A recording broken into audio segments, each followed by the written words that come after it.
Hey everybody, I'm here with Shirley Chung. She's the chef owner of Steamers Co. and also a recent runner-up on Top Chef this year. How's it going, Shirley? Doing well. Hi, Brian. Hey, we are so excited to have you as a speaker at Big Omaha, and I've got to say I'm getting a lot of positive feedback from people that watch the show and that are fans of yours. They're really excited to hear you talk this year. So thank you for coming out to Big Omaha this May. No, thank you for having me. It's totally my pleasure. I'm going to share my story, and I hope it's good enough for Big Omaha. I'm sure it will be. You were telling me a little bit about your story before, and it's really fascinating. Our theme is overcoming obstacles, and you've had to overcome quite a few obstacles on your journey to where you are now.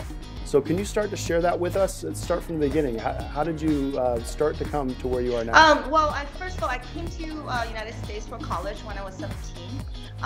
So I finished college in Silicon Valley, Cal State Hayward, business degree. Even though my mom really wanted me to be a doctor, my dad really wanted me to be an engineer. But I joined Silicon Valley after I graduated.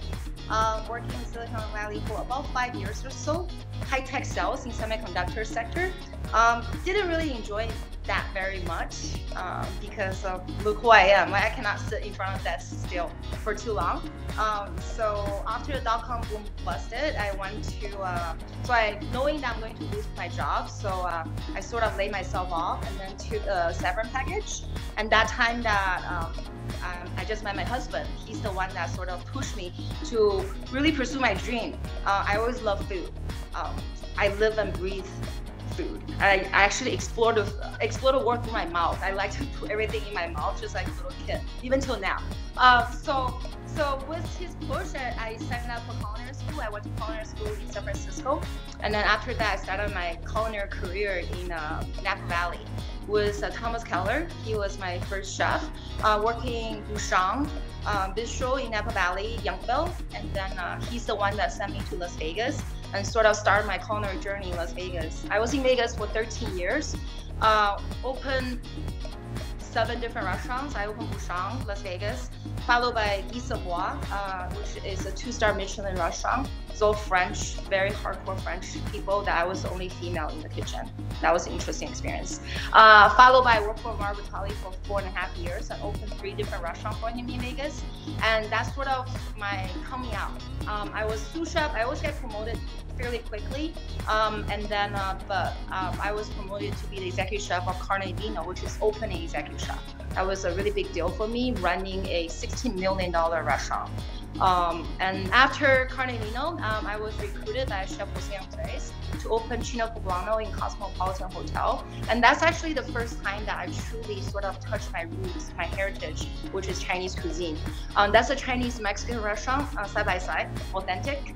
And under my watch, it was nominated for James Beard Best New Restaurant. And it was a really big deal for me because everybody, at least for chefs, James Beard is like Oscar awards for us.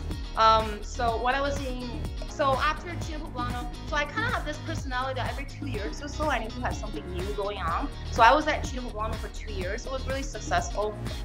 The first year it was slightly struggling. It was only $3.5 million restaurant. It's 150 seats. And by the time on second year, I sort of changed the layout of the restaurants, and I changed recipe. I changed a few things, and I always be able to push the restaurant the second year to $7 million. So almost double. And with that, I had a lot of disappointment with the corporate. So I decided that Las Vegas is not my thing anymore. I'm kind of sick and tired of this really corporate driving environment for chefs because I feel like the creativity and everything is not there anymore because it's great. They want efficiency, they want consistency, but there's no creativity. So I was in the process of moving to California because like my husband's from Southern California. I'm from Northern California. We just want to go back to California.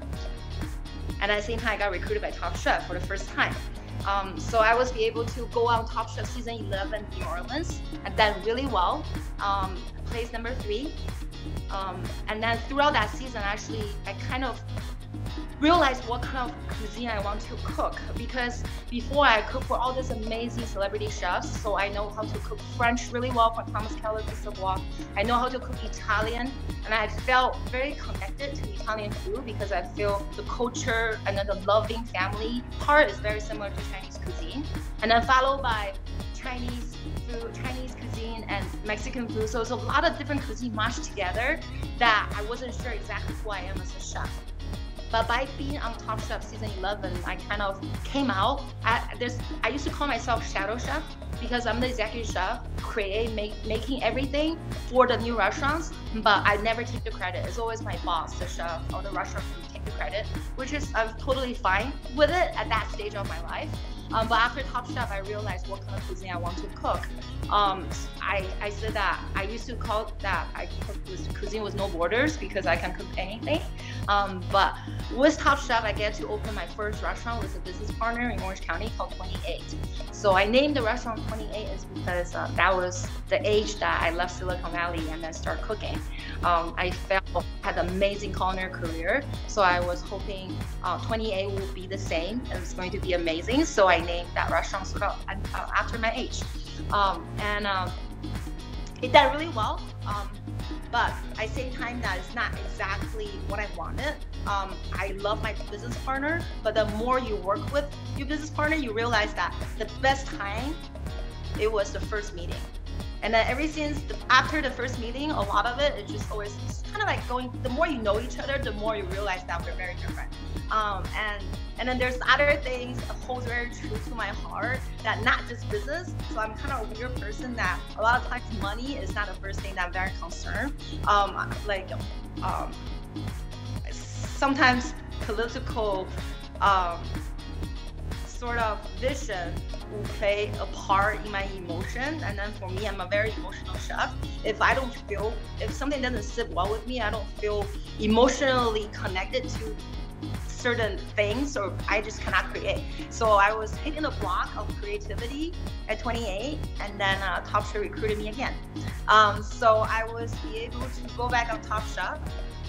Current season 14, which we just finished Top Chef, and then I done better than last time, and I made it to runner up. And during Top Chef, I actually made a decision because from filming Top Chef, I found myself.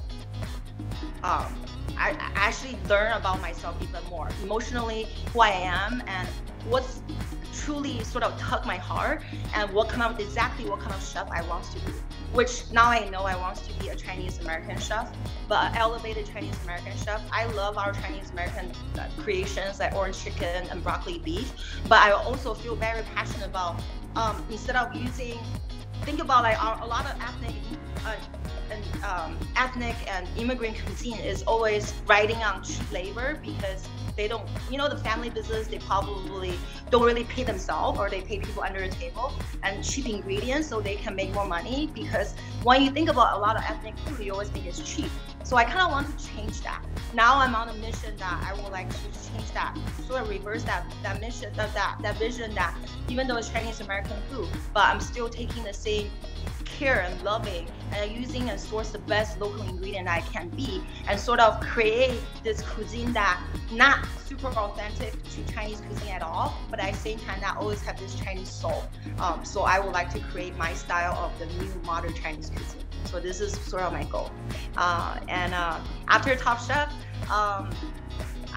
with my new understanding of myself and everything else, I sort of reviewed my partnership with 28 and made a decision that we're going to go different ways, and sold my partnership and took the money.